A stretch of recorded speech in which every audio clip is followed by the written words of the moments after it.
हमारी पहचान। 14 साला हमजा रात को देर तक सोचों में गुम रहा। वो किसी नतीजे पर पहुंचना चाहता था। वो इस ज़बान को जानना चाहता था जिसमें लिखी गई हज़ारों किताबें, अखबार, रिसाले बड़े से घर के एक बोसीदा हिस्से में बने हुए कमरे में मौजूद थी। ये कमरा किसी के इस्तेमाल में नहीं था। दोपहर में जब घर के तमाम अफराद आराम कर रहे थे, तब हमजा इस कमरे में चला गया। कमरे की चाबी इसे स्टोर में पुरानी चाबियों के गुच्छे से मिली थी।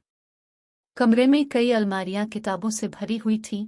लकड़ी की मेज पर कुछ डायरियां मौजूद थीं। हर चीज पर गर्द की मोटी तह जमी हुई थी। कमरे की हालत से अंदाजा हो रहा था कि साल हर साल से यहाँ कोई नहीं आया। हमजा ने वहां से कुछ किताबें अलिफाटे कर पढ़ने की कोशिश की, लेकिन किताबों की इबारत इसकी समझ में न आई। ये किताबें किसी ऐसी ज़बान में तहरीर थी जिसे वो नहीं समझता था। आखिर थक कर वो अपने कमरे में आ गया। अगले दिन सुबह दादा अपने मामूलात में मशगूल थे। जब हमजा उनके कमरे में दाखिल हुआ, उसने दादा से इस कमरे के बारे में पूछा तो दादा ने इसको पूरी बात बता दी। उन्होंने कहा, मेरे वालिद यानी तुम्हारे परदादा उर्दू अदब का ज़ौक़ रखते थे। उन्होंने इतना बड़ा कुतुब खाना बनाया। फिर रफ्ता रफ्ता कौम से उनकी कौमी ज़बान छीन ली गई। कौम को कौमी ज़बान उर्दू के बजाय अंग्रेज़ी पढ़ने पर मजबूर किया गया। नतीजा ये हुआ कि जब कौमी ज़बान की जगह अंग्रेज़ी नाम की एक अजनबी ज़बान बच्चे पर थोपी गई तो वो तालीम से भागने लगे। कायदे आज़म ने उर्दू को कौमी ज़बान करार दिया था, लेकिन हमें आज़ाद पाकिस्तान देने वाले दूर अंदेश रहनुमा की बात न मानकर उनकी तौहीन की गई।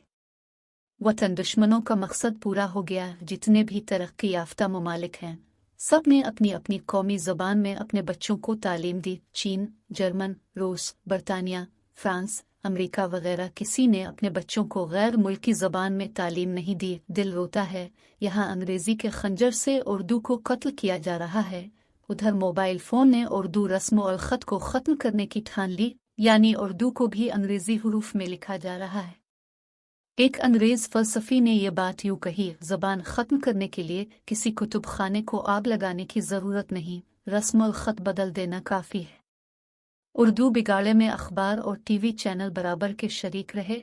अगर यही हाल रहा तो रफ्ता रफ्ता एक दिन उर्दू ज़बान का रस्म और ख़त मुकम्मल तौर से ख़त्म जाएगा और कौम रोमन रस्म और ख़त इस्तेमाल करते हुए अपनी शनाख्त खोकर अपनी रोशन तारीख़ से बेगाना हो जाएगी।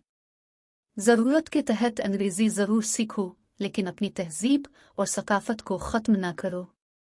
हमजा बड़े गौर से ये हैरत अंगेज़ और अफसोसनाक हक़ाइक़ सुन रहा था। दादा की आंखों से आंसू जारी थे। हमजा भी अपनी शनाख्त खोने पर रंजीदा था। गम में डूबी दादा की बातें सुनकर उसने अहद कर लिया कि वो उर्दू कर मरने नहीं देगा, क्योंकि उर्दू ही हमारी पहचान है। दादा ने इसे बताया कि वो उर्दू ज़बान का हकीकी ख़त जानते हैं। हमजा की फरमाइश पर दादा ने वदा किया कि वो उसे उर्दू पढ़ना और लिखना सिखाएंगे। हमजा ने एक पुरानी चाबी दादा के हाथ पर रख दी। दादा इस चाबी को हज़ारों में पहचान सकते थे। ये कुतुब खाने की चाबी थी। अगले दिन दादा और हमजा इस कमरे की सफाई कर रहे थे। वो दूसरे लोगों को भी अपनी शनाख्त और अपनी तारीख़ से आगाह करना चाहते थे।